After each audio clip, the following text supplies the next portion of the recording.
Bonsoir, chers frères et sœurs et amis. Ce soir, j'aimerais vous poser 3 petites questions. Donnez-moi le contraire de mal. Bien. Quelles sont les 2 premières lettres de vendredi? VE. Et citez la dernière syllabe du mot avenue. Nu. Donc, quand vous mettez tous ces éléments ensemble, ça fait bienvenue.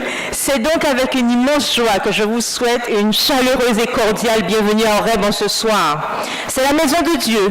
Que tout ce que vous entendrez, tout ce qui sera dit, puisse faire son chemin dans vos cœurs, afin que nos caractères soient changés pour l'accomplissement et l'achèvement de notre mission. Bienvenue à tous et que Dieu vous bénisse. Saint-Esprit descend sur nous,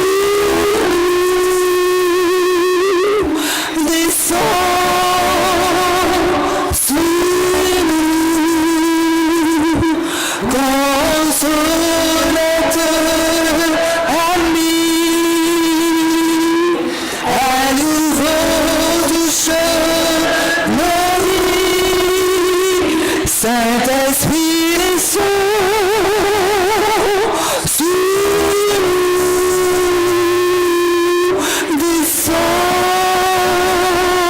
sur nous, que ta puissance vienne, que ta voix résonne, viens et change tout, accomplis ta parole, Saint-Esprit.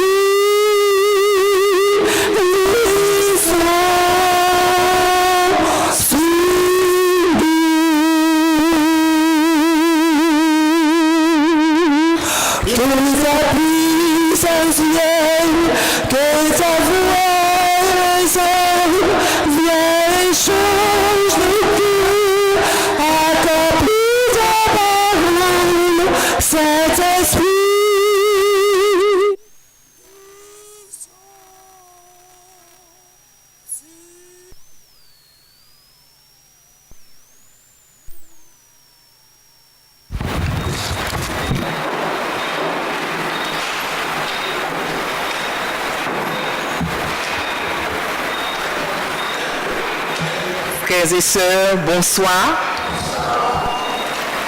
Nous nous retrouvons une fois de plus dans la maison du Seigneur pour continuer le sujet que nous avons commencé depuis le week-end dernier. Alors, qui peut me rappeler le sujet de la 2e semaine? Je vous l'ai donné hier, le sujet de la 2e semaine. Alors, c'est un grand titre. Et après, nous avons des sous-titres. Alors, le sous-titre de hier, est-ce que nous étions prêts à pouvoir recevoir le Saint-Esprit? Mais il y avait un grand titre qui nous permettra, qui sera le fil conducteur de la semaine.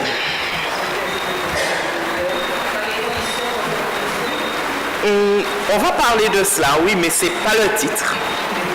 C'était une question.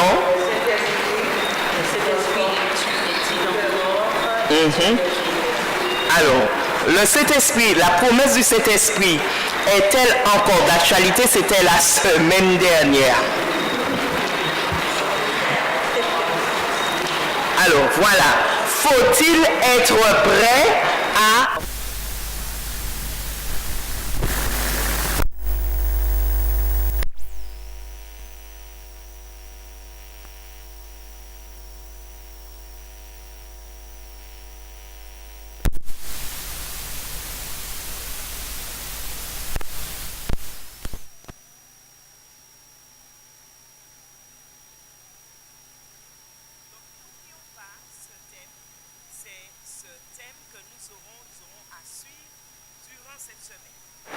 Et ce soir, une autre question, donc c'est un sous-titre.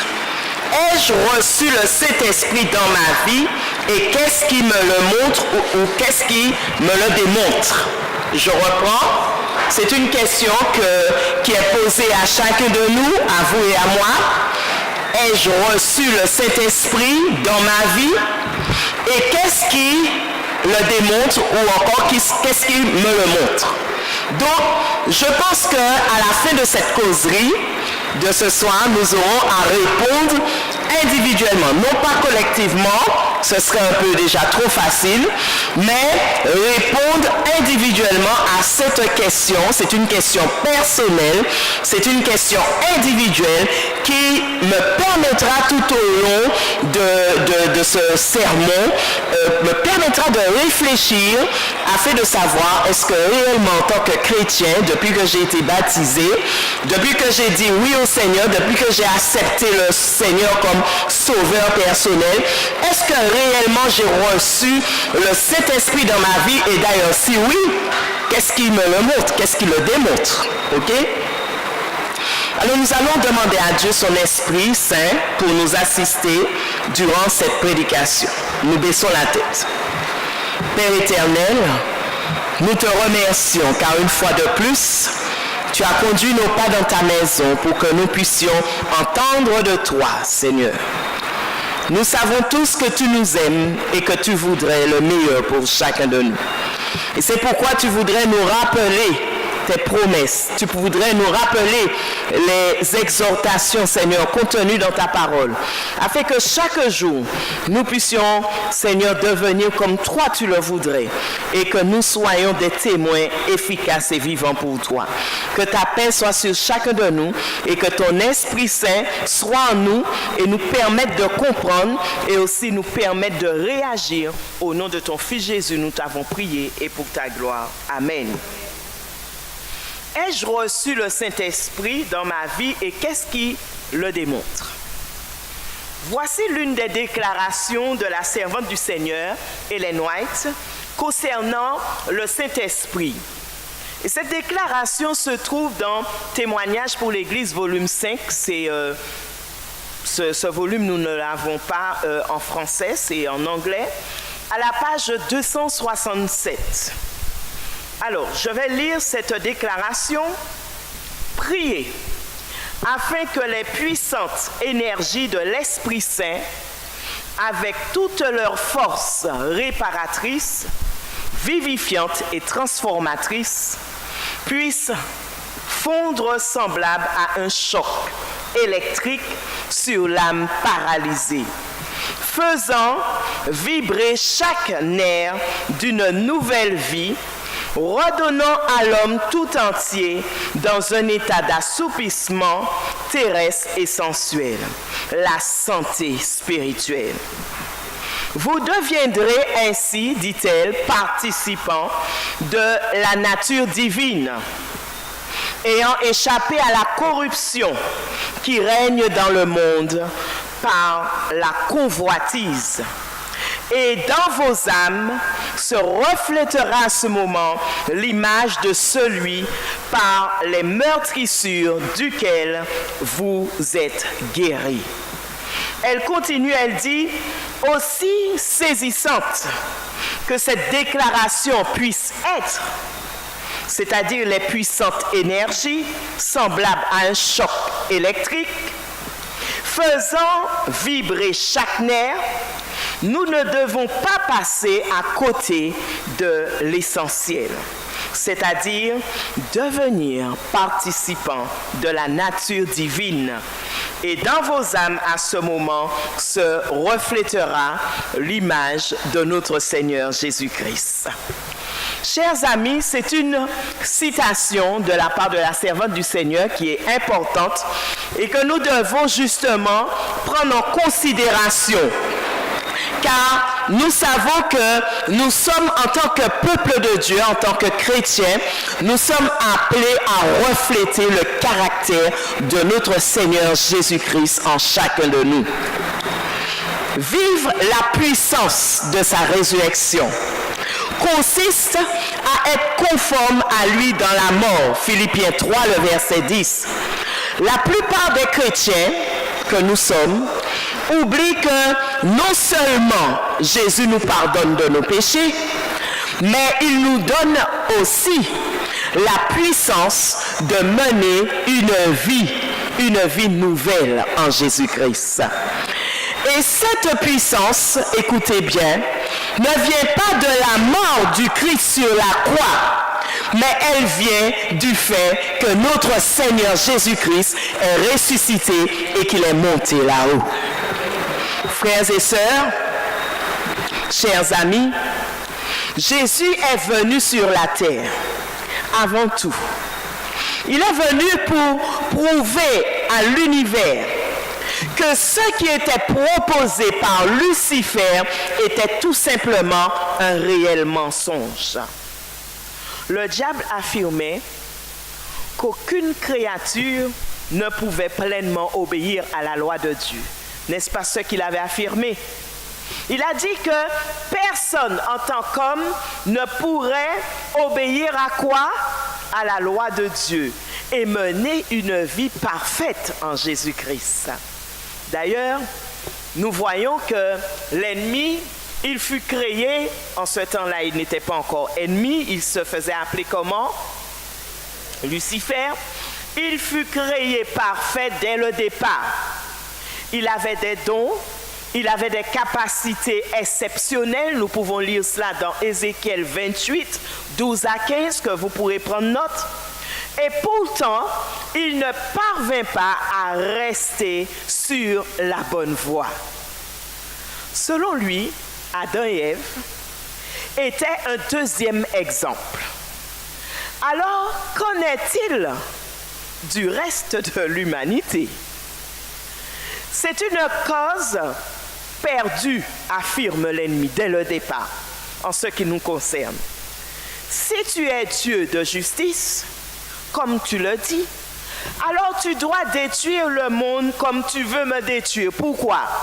Il affirme cela. Parce que, en tant qu'homme, cela est impossible pour nous de faire quoi? D'obéir à la loi de Dieu. Effectivement, cela semblait être une cause perdue, notamment après la chute d'Adam et Ève. Alors qu'ils étaient parfaits et qu'ils vivaient dans un environnement parfait, nous dit les Saintes Écritures. Mais Jésus, heureusement, je dirais alléluia, gloire à Dieu, Jésus devint le second Adam. 1 Corinthiens 15, le verset 45. Jésus devient quoi? Le second Adam. Pour prouver une chose, qu'on peut vivre comment? Sans péché. Jésus, il est venu comment? En tant que le second Adam, pour prouver qu'on peut vivre sans péché.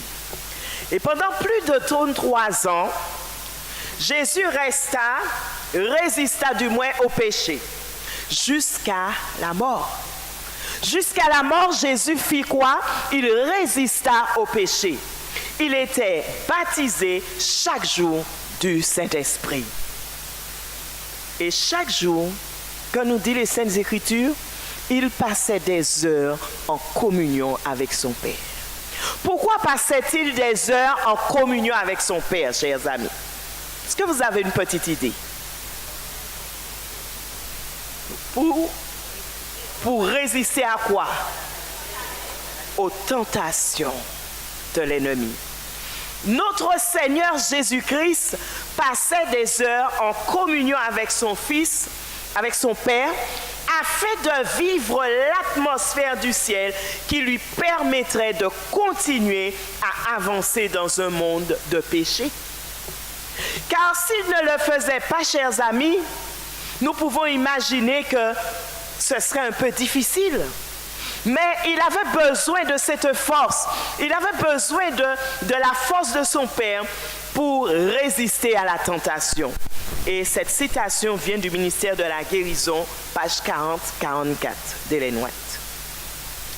Frères et sœurs, c'est ainsi que Jésus remporta la victoire. En faisant quoi? Passer du temps avec son Père. Il le fit non seulement par la croix, mais aussi en menant une vie parfaite. L'ennemi, nous le voyons, l'attaquer,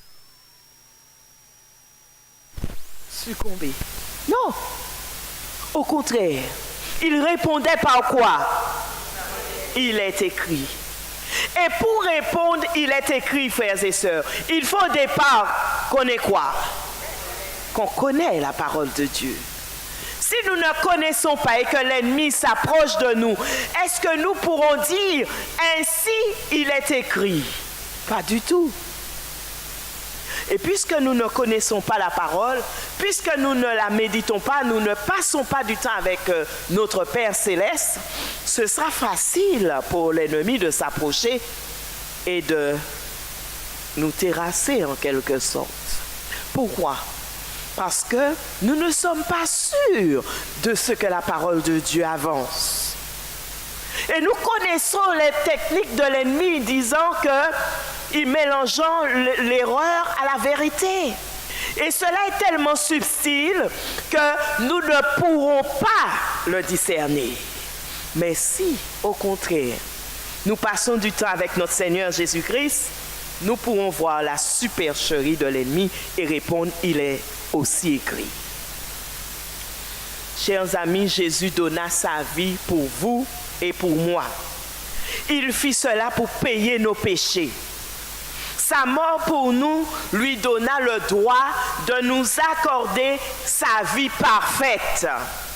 Ainsi, Jésus donna à la fois sa mort et sa vie. Sa mort, nous avons le pardon de nos péchés. Et sa vie, quoi? Nous avons la vie éternelle. Frères et sœurs, sa vie en nous par l'Esprit est ce qui rend possible notre victoire sur le péché. Cette vérité est omniprésente dans les Saintes Écritures. Je vais vous inviter à lire le passage de l'apôtre Paul dans Galates 2, le verset 20. Et nous allons découvrir ce qu'il dit concernant ce fait. Galates 2, le verset 20. Alors je demande à quelqu'un de lire ce texte. Galates 2, le verset 20.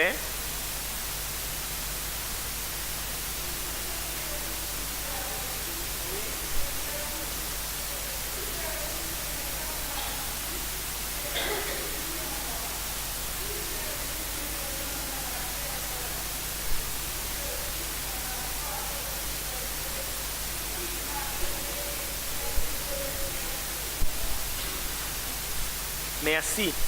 Quand dit le texte, Galates 2, le verset 20, « J'ai été crucifié avec Christ, et si je vis, ce n'est plus moi qui vis, c'est Christ qui vit en moi. Et si maintenant je vis dans la chair, je vis dans la foi au Fils de Dieu, qui m'a aimé et qui s'est livré lui-même pour moi. » C'est une déclaration de l'apôtre, chers amis. Pour que l'apôtre puisse écrire ce fait, c'est qu'il l'a fait quoi? Il l'a expérimenté dans sa vie.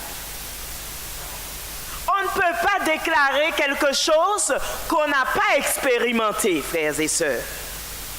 L'apôtre Paul dit, aujourd'hui, j'ai été crucifié avec Christ, et si je vis, ce n'est plus moi qui vis, mais c'est quoi? C'est qui? C'est Christ qui vit en moi. Oui, chers amis, quand le Christ vit en moi, ma vie est transformée. Quand Jésus vit en moi, ma vie est comment? Transformée. Ce que je faisais avant de rencontrer Jésus, à partir du moment que j'ai rencontré Jésus, ces choses n'existent plus. Ma vie est transformée car ma façon de parler aussi a changé, n'est-ce pas?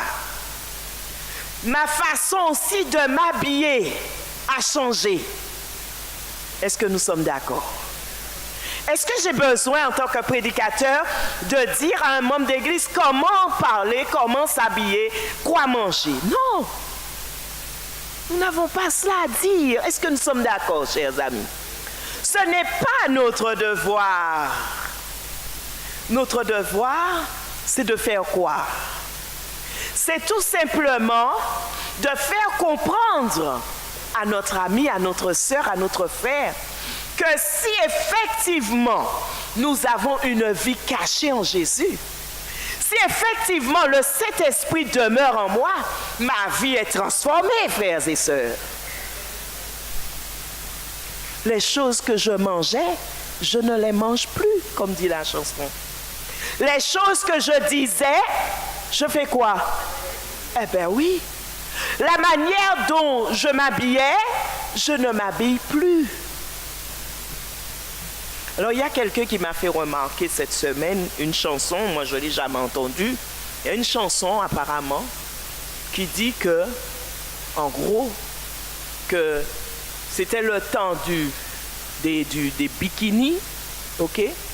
Maintenant, après, ce fut le temps de mono, je crois. Et maintenant, c'est la mode de quoi? À un toutouni. Alors j'ai ri, j'ai dit, j'ai jamais entendu cette chanson. Et pourtant, il paraît que c'est une chanson d'ici. Mais quand j'ai analysé ça, j'ai dit, mais c'est vrai. Mais c'est vrai. Maintenant, on marche comment? Tout nu. Plus on est nu, mieux on est. Mais ça ne doit pas être le slogan des chrétiens, hein, frères et sœurs. Cela ne doit pas être le slogan de celui qui a sa vie cachée en Jésus, de celui qui est transformé par le Saint-Esprit. Chers amis, lorsque le Saint-Esprit est en moi, les autres voient également le changement. Les autres que je côtoie voient que Jésus m'a transformé, que je ne suis plus la même personne. Quand Jésus vit en moi, je ne pratique plus le péché. Mes tendances héréditaires que j'ai tendance à excuser et acquises sont vaincues aussi en Jésus-Christ. Frères et sœurs, le Christ vit en moi grâce au Saint-Esprit. Le Christ fait quoi? Il vit en moi grâce à son Esprit Saint. Donc, lorsque le Saint-Esprit vit en moi, tout mensonge, orgueil, susceptibilité, adultère, fornication, etc. Tout cela disparaît. Pourquoi? Parce que le Saint-Esprit vit en moi et pas à côté de moi. Frères et sœurs, avez-vous reçu le Saint-Esprit? Est-ce que nous avons reçu le Saint-Esprit? Si nous avons reçu le Saint-Esprit, nous sommes à même de pouvoir le remarquer, hein? Nous sommes assez grands pour pouvoir et honnêtes à le dire. Les autres aussi le constatent. Je ne vis pas une vie d'hypocrisie quand le Saint-Esprit est en moi. Je ne fais pas semblant d'être chrétien. Le sabbat, je suis au culte, Bible en main, bien habillé, bien accoutré, mis. Et puis le soir, je suis ailleurs, là où le Saint-Esprit ne peut pas m'accompagner. Non. Si le Saint-Esprit est en moi, je suis comment? Je suis comment? Transformé. L'apôtre Paul dit ceci dans 1 Jean 2. 1 Jean chapitre 2, je demande à quelqu'un d'autre de le lire. 1 Jean chapitre 2, versets 5 et 6. 1 Jean 2, versets 5 et 6.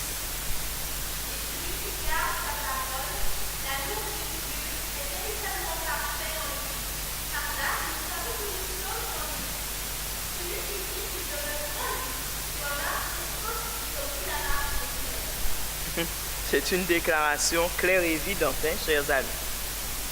Et oui, si Jésus demeure en nous, que se passe-t-il?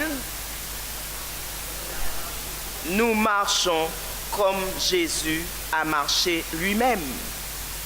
C'est-à-dire que si Jésus demeure en moi, par son Esprit Saint, je ne pratique plus le péché. Car chaque jour, je reste en connexion avec mon Seigneur Jésus-Christ. Chaque jour, je suis connecté à mon Dieu. Il ne s'agit pas de perfectionnisme, hein, chers amis. Car lorsque on parle de rester sans péché, il y a de ceux qui disent, mais attends, mais cela veut dire qu'on est parfait, on est dans le perfectionnisme. Ce n'est pas de ce qu'il s'agit, hein? Car le perfectionnisme implique que l'on fasse tout par soi-même. Mais ce n'est pas ce que Jésus demande, hein? Est-ce que Jésus nous demande de faire quelque chose par nous-mêmes ou de nous-mêmes? Non. Ce n'est pas notre vie. Mais grâce à la vie de notre Seigneur Jésus-Christ qui vit en nous par l'Esprit Saint, à ce moment, cela peut être possible. Jésus qui vit en moi par son Esprit Saint, à ce moment, je peux vivre comme Jésus. Jésus est comment? Il a vécu sans péché. Cela est possible par la grâce de mon Seigneur Jésus-Christ.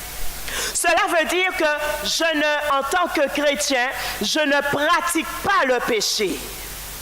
Je suis connecté à mon Seigneur Jésus-Christ. Pourquoi? Le Saint-Esprit me dirige. Mais c'est ce que j'ai lu. Celui qui fait quoi? Demeure en Jésus, doit marcher comme il a marché. Mais comment Jésus a marché? Est-ce qu'il était tantôt à droite, tantôt à gauche? Mais non, il a marché bien. Il a marché selon les commandements de son Père.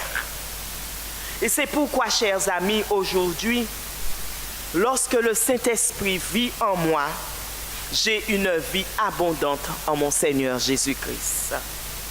Je meurs à moi-même. Frères et sœurs, mourir à soi-même et être rempli de l'Esprit du Seigneur est une expérience quotidienne, chaque jour que je fais avec mon Seigneur. Ce n'est pas une expérience une fois pour toutes et pour toujours. Ce n'est pas vrai. Lisons ce que déclare l'apôtre Paul dans 2 Corinthiens 4, le verset 16. Lorsque l'on parle de mourir à soi-même et être rempli de l'Esprit du Seigneur, 2 Corinthiens chapitre 4, le verset 16. Alors, quelqu'un d'autre?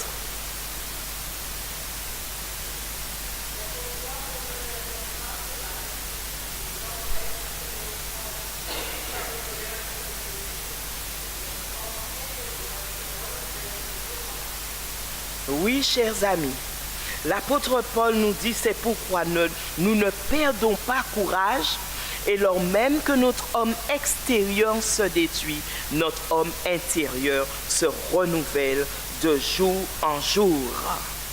Nous avons besoin de ce renouvellement en notre Seigneur Jésus-Christ. Et pour que nous puissions être renouvelés, qu'est-ce qu'il nous faut, chers amis? Ce renouvellement de jour en jour dans nos vies. Il nous faut quoi?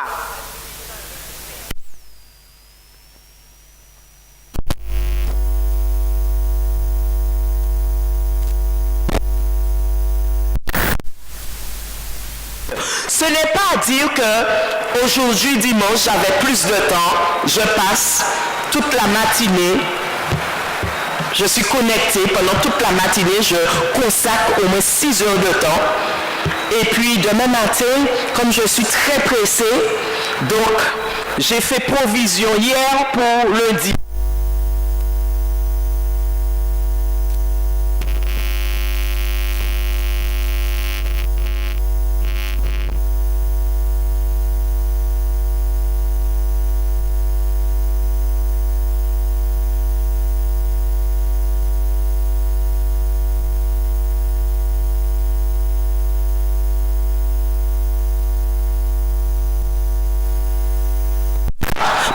Mangeons, chers amis.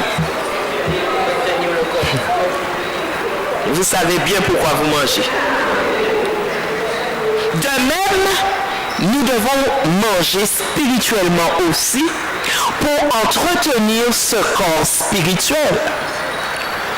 Car si nous ne passons pas du temps avec notre Seigneur Jésus-Christ, notre être ne sera pas renouvelé par le Saint-Esprit. Nous avons besoin, chers amis, de ce renouvellement. Et l'apôtre nous recommande pour cela d'être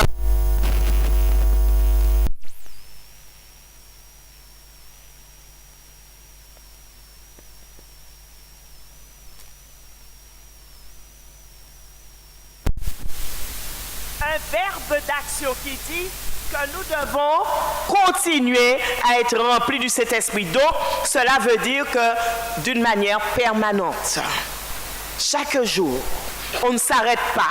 Tant qu'on vit, on le fait.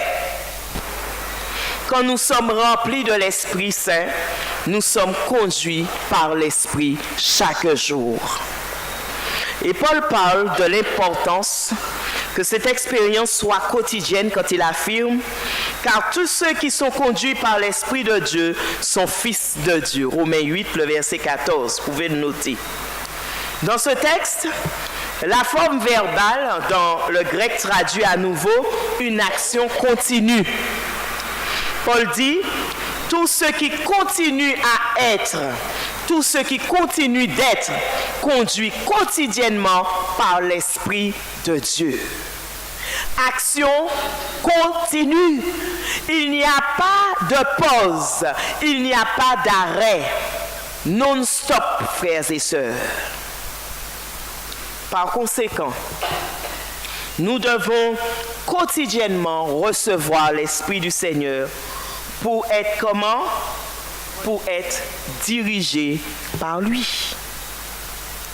Réclamer le Saint-Esprit doit, chers amis, devenir l'une des premières choses que nous devons faire lorsque nous nous réveillons le matin. Je marche non pas par mon esprit, mais par l'Esprit du Seigneur. Si je vis, ce n'est plus moi qui vis, c'est Christ qui vit en moi. Donc lorsque je me réveille, je dis merci Seigneur pour la nuit, etc., pour la vie. Je dois dire quoi au Seigneur alors qu'une journée s'ouvre devant moi? Qu'est-ce que je dois lui dire? Seigneur, accorde-moi, donne-moi ton Esprit Saint et afin que celui-ci puisse me diriger durant la journée. Cela veut dire que je me remets au Saint-Esprit. Cela veut dire que la journée ne m'appartient pas, je ne fais pas ce que je veux, mais ce que l'Esprit du Seigneur me dit de faire. Et n'oublions pas, nous sommes sur terre pour faire quoi? Pour remplir une mission bien spéciale, pas nos affaires. Notre demeure n'est pas ici-bas. Donc nous n'avons pas accumulé des choses pour pouvoir demeurer, y rester éternellement, puisque nous ne faisons que faire quoi? Transiter. Ce n'est pas notre demeure éternelle. Comme nous sommes des passagers et que le Seigneur nous a confié une mission bien spéciale et que pour accomplir cette mission, j'ai besoin du Saint-Esprit pleinement dans ma vie, à ce moment, il faut que chaque jour je lui demande. Chaque jour, j'ai besoin de ce renouvellement. Donc, pour pouvoir l'obtenir, je dois le prier, je dois méditer, je dois passer du temps avec lui. À ce moment, je m'occupe des affaires de mon Père et non pas de mes propres affaires. Donc, lorsque nous nous réveillons, cela doit être l'une de nos premières priorités dans la vie. Notez que le Christ est notre exemple en toutes choses. Dans les paraboles de Jésus-Christ à la page 113, la servante du Seigneur dit que chaque jour, Jésus recevait un nouveau baptême. Que recevait-il chaque jour? Un nouveau baptême du Saint-Esprit.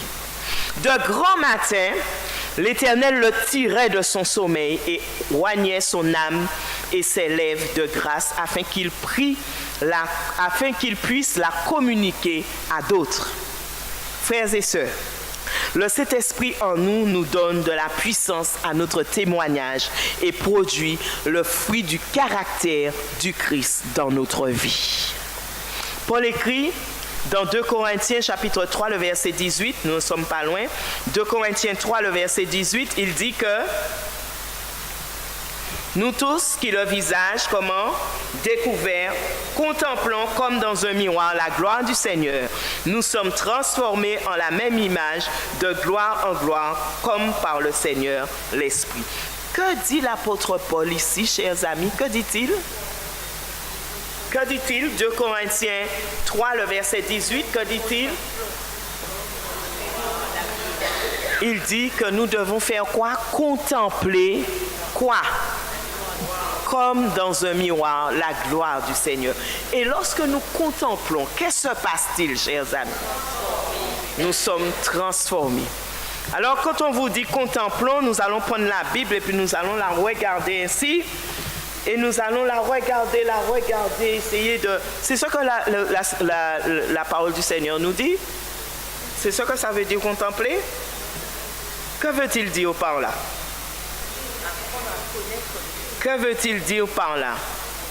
Nous devons contempler comme dans un miroir la gloire du Seigneur et à ce moment nous serons transformés en la même image de gloire en gloire comme par le Seigneur l'Esprit. Que veut-il dire, chers amis? Oui. Oui. Ça nous permet de mieux le connaître. Forcément, nous adoptons des attitudes qui ressemblent de plus en plus à ce qu'il attend de nous. Merci. Vous avez entendu ce que la sœur a dit? Elle a dit que, à travers les expériences que nous faisons avec notre Seigneur chaque jour, qu'est-ce qui se passe? Cela nous permet de faire quoi? De mieux le connaître. De savoir qui il est. Et à ce moment, qu'est-ce qui se passe? Qu'est-ce qui s'ensuit? On adopte des attitudes. On va adopter les attitudes de notre Seigneur Jésus-Christ. Cela veut dire tout simplement que nous devons apprendre à marcher avec Jésus pour pouvoir avoir le caractère de notre Seigneur Jésus-Christ. Marchons avec lui. Enoch marcha avec Jésus-Christ. Les hommes dans la Bible, on cite pas mal d'hommes qui marchaient avec Jésus-Christ. Lorsqu'on marche avec Jésus-Christ, chers amis, on apprend à développer le caractère de notre Seigneur Jésus-Christ. Si vous marchez avec un bandit, un voyou, qu'est-ce que vous allez voir? Tôt ou tard, autres qui sont là. Qui sont là, ou pas les autres qui sont là. N'est-ce pas? Mais c'est vrai, hein? Il y a un proverbe qui dit quoi? Il y en a plusieurs. Qui s'assemble, se ressemble et qui fait quoi encore? Dis-moi qui tu fréquentes, je te dirai qui tu es. Même si au départ on n'était pas un volant, on n'était pas un brigand, on était bien sage, hein? Mais comme on fréquente un voyou, eh bien tout autant on devient aussi. Si on a un ami et que l'ami commence à marcher comme un cow-boy, sans le vouloir, bonjour, mais ça qui vaut qu'on paie. Il a dit, mon pâté sans monter qu'à marcher comme ça, non? Pourquoi? Parce que mon nom j'ai des dans l'œil. Mais c'est comme ça. Pourquoi? Parce qu'on voit que ça. On marche avec cette personne. Mais vous allez voir que vous le vouliez ou pas, à partir du moment que l'on marche avec Christ, que l'on veuille ou pas, on adopte le caractère de notre Seigneur Jésus-Christ. Marchons avec le Seigneur. Marchons avec notre Seigneur Jésus-Christ. Et c'est ce que le texte dit. Contemplons comme dans un miroir la gloire du Seigneur. Lorsque nous sommes devant un miroir et que nous voulons voir si tout est parfait sur nous, nous restons un bon moment devant le miroir, n'est-ce pas? Nous ne passons pas d'un coup d'œil, ne faisons pas un coup d'œil, jetons pas un coup d'œil. Nous restons là, nous regardons, nous contemplons, nous voyons, est-ce que le nez est crochu? Est-ce qu'il y a ceci? Est-ce qu'il y a quelque chose sur notre tête? Et puis on reste là pour pouvoir l'arranger. Parce qu'on veut être comment? Parfait. Pas même bien, non? Parfait. Aux yeux des autres. Contemplons Jésus-Christ à travers sa parole, frères et sœurs. Contemplons Jésus-Christ à travers les Saintes Écritures. Et nous allons voir que tôt ou tard, nous serons transformés à la gloire de notre Seigneur Jésus-Christ. Nous serons transformés à l'image de notre Seigneur Jésus-Christ. Soyez remplis de l'Esprit de Dieu afin qu'il vous rende aptes à tout ce qui est bien pour faire sa volonté. Qu'il fasse en nous ce qui lui est agréable par Jésus-Christ, à qui soit la gloire au siècle des siècles. Hébreux 13, verset 21. Ellen White a réaffirmé le développement du caractère de celui qui est rempli de l'Esprit de Dieu. Quand elle écrit, quand l'Esprit de Dieu prend possession d'un cœur, la vie est transformée. On met de côté les pensées de péché, on renonce aux mauvaises actions, l'amour, l'humilité, la paix succèdent à la colère. Pourquoi? Parce que quoi? Parce qu'on est transformé à l'image du Seigneur. Plus d'envie, plus de querelle. La joie remplace la tristesse et le visage reflète la lumière céleste. Pourquoi? Parce que Jésus-Christ est en moi. On pourra lire cela dans Jésus-Christ à la page 154. Jésus-Christ, page 154. Frères et sœurs, lorsque nous renonçons, lorsque du moins nous recevons le Saint-Esprit, il a un impact plus important dans nos vies. Il met tous les jours dans notre cœur le désir d'obéir à Dieu et nous pousse à étudier la parole de notre Seigneur et à prier davantage. Le Saint-Esprit nous pousse aussi à aimer la justice et à haïr le péché. Nous lisons dans Éphésiens chapitre 4, versets 25 à 32. Et voyons les conseils que l'apôtre Paul donne aux croyants sur la vie chrétienne, visant à nous aider à maintenir la plénitude de l'Esprit Saint dans nos vies. Et Éphésiens 4,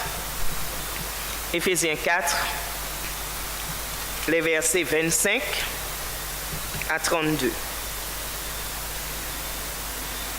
Alors, qui commence la lecture?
Amen.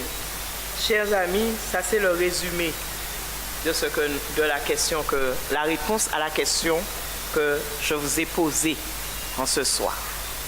Quelle était la question? Ai-je reçu? Et qu'est-ce qui le prouve? Qu'est-ce qui le démontre? Est-ce que j'ai reçu le Saint-Esprit? Et si oui, qu'est-ce qui le démontre? Voici la réponse, frères et sœurs. C'est un long passage que je vous demande de garder, de relire à la maison. Si effectivement le Saint-Esprit est en nous, chers amis, il n'y a point de mensonge. Nous disons la vérité. Nous sommes membres les uns des autres. On ne se met pas en colère, on ne pêche point. On ne donne pas accès au diable, on ne dérobe pas. On travaille afin de pouvoir accueillir ce dont on a besoin. Il n'y a aucune parole mauvaise qui sort de notre bouche, mais au contraire de bonnes paroles qui servira à l'édification, etc. Et lorsqu'on a le Saint-Esprit en nous, il n'y a pas d'amertume, animosité, colère, etc., etc. Mais on est comment? On est bons les uns vers les autres, compatissants, et on se pardonne réciproquement comme Jésus a pardonné. Chers amis, À la lumière de tout cela, on devrait répondre individuellement, personnellement. On devrait savoir si nous avons reçu le Saint-Esprit, s'il est en nous. Chers amis, nous avons besoin de demander au Seigneur que son Esprit Saint soit en nous afin que nous puissions arriver à ce que l'apôtre dit là, ici, là. Et comme vous l'avez entendu, il ne suffit pas de dire « Seigneur, donne-moi cet Esprit. Seigneur, j'ai besoin de ton Esprit Saint. » Il y a des conditions pour pouvoir recevoir le Saint-Esprit, n'est-ce pas? Si je pêche chaque jour, je vis dans le mensonge, dans l'hypocrisie, et que je demande au Seigneur de cet esprit, est-ce qu'il me le donnera? Non, il ne peut pas. Pour recevoir le Saint-Esprit, il faut déjà faire quoi? Premièrement, être honnête, reconnaître son état, et faire quoi? Confesser, se repentir et abandonner ce qu'on faisait. C'est vrai.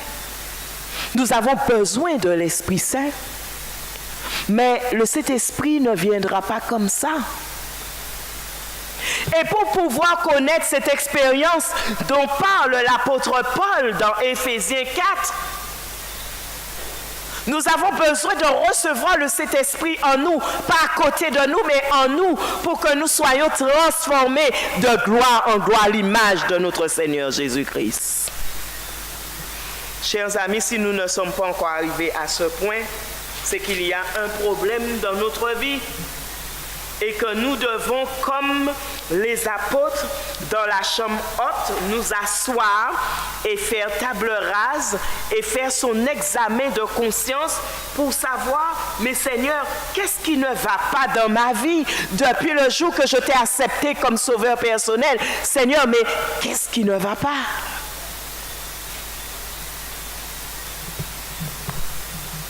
Frères et sœurs, je termine. Le chrétien qui est rempli de l'esprit du Christ aura la pensée du Christ. 1 Corinthiens 2, verset 16. Le chrétien aussi qui est rempli de l'esprit du Christ aura la même passion que le Christ avait lorsqu'il était sur la terre, c'est-à-dire cette passion de pouvoir sauver les âmes, de partager la bonne nouvelle. Celui qui est rempli de l'esprit du Christ sera sage. On verra la sagesse se développer, la justice, la sainteté du Christ. Toutes ces vertus et les qualités du Seigneur seront en ce chrétien ou en cette personne. 1 Corinthiens 1, le verset 30. Chaque jour, nous deviendrons de plus en plus comme le Seigneur Jésus-Christ, étant transformés en son image de gloire en gloire, comme par le Seigneur. 2 Corinthiens 3, le verset 18. Le Saint-Esprit produit le fruit de l'Esprit quand il demeure en nous. Galates 5, le verset 22-23. Le Saint-Esprit produit quoi? Le fruit de l'Esprit quand il demeure en nous. Et ce merveilleux fruit du caractère se manifeste de plus en plus abondamment dans la vie, alors que le Saint-Esprit prend plus grande possession de nous, chers amis. Le Saint-Esprit prendra un tel contrôle de notre être, et à ce moment, nous deviendrons en Jésus, nous deviendrons à ce moment comme Jésus en toutes choses. 1 Jean 3, le verset 2. Le but, c'est que nous soyons comment? Comme Jésus. Nous deviendrons la bouche, les mains, les pieds du Christ, faisant les œuvres que lui-même il a fait quoi? Que lui-même il a faites. Qu'est-ce que Jésus a fait? Il prêchait, il enseignait, il guérissait, il chassait les démons, etc. Nous sommes appelés à faire de même. Frères et sœurs, excusez-moi, lorsque cela se produira pleinement, la terre sera illuminée par le caractère glorieux de Dieu, et alors seulement, et alors viendra la fin. Apocalypse 18, le verset 1. Chers amis, demandons au Seigneur de nous aider et à accepter pleinement le Saint-Esprit dans nos vies. Demandons le Seigneur de nous aider à accepter pleinement le Saint-Esprit dans nos vies. Prions et faisons le nécessaire avec l'aide du Seigneur pour pouvoir recevoir le Saint-Esprit. Nous verrons à ce moment une transformation complète dans notre vie. Une transformation comment? Complète. Ce dont le monde a besoin aujourd'hui, à l'heure actuelle, ce ne sont pas nos belles paroles, frères et sœurs. Le monde n'a pas besoin de nos belles paroles, mais qu'est-ce que le monde a besoin? Des actes. Le monde a besoin de voir Jésus en nous. Le monde a besoin de voir Jésus demeurant en moi. J'aurais beau dire, Jésus est mort sur la croix pour nous sauver. Jésus t'aime, Jésus revient. Mais si le monde ne voit pas cela en moi, il dira, mais c'est faux ce qu'il dit. Lorsque le monde nous regarde, lorsque les autres nous regardent, il faut qu'ils voient Jésus en moi. De par ma conduite, de par ma manière de parler, de marcher, de regarder, de penser, de m'habiller, de manger, de me tenir là où je suis, que je sois en vacances, au bord de la mer, dans la rue, etc. Le monde doit voir que Jésus vit en moi par l'intermédiaire de son Esprit Saint. Et c'est à ce moment-là seul que je dirai effectivement, si le monde voit Jésus en moi, si moi-même je vois un changement en moi, je dirai à ce moment, effectivement, le Saint-Esprit est en moi. Le Saint-Esprit vit en moi.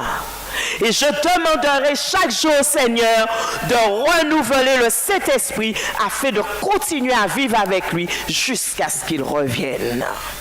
Frères et sœurs, n'oublions pas, nous ne sommes pas encore arrivés. Nous luttons chaque jour. Chaque jour, nous prions. Chaque jour, nous demandons au Seigneur de nous aider à marcher comme lui-même il a marché. Et pour cela, nous avons besoin de nous approprier de son Esprit Saint. Que le Seigneur nous aide, chers amis, chers frères et sœurs, à comprendre ce principe. Si j'ai réellement reçu le Saint-Esprit dans ma vie, je suis une personne transformée à la gloire de mon Seigneur Jésus-Christ. Si je vis, ce n'est plus moi qui vis, mais c'est Jésus qui vit en moi. Amen. Donc, je voudrais vous remercier pour ce moment passé ensemble. Je vous souhaite une bonne soirée, une bonne rentrée également. Que les saints anges du Seigneur vous accompagnent. Et rendez-vous, quand est-ce? Mercredi soir. Alors, c'est un moment de prière. Nous aurons aussi une méditation, mais ce sera un temps fort dans la prière. Donc, ne ratons pas ce moment. Merci et à mercredi soir et bonne semaine, si Dieu veut.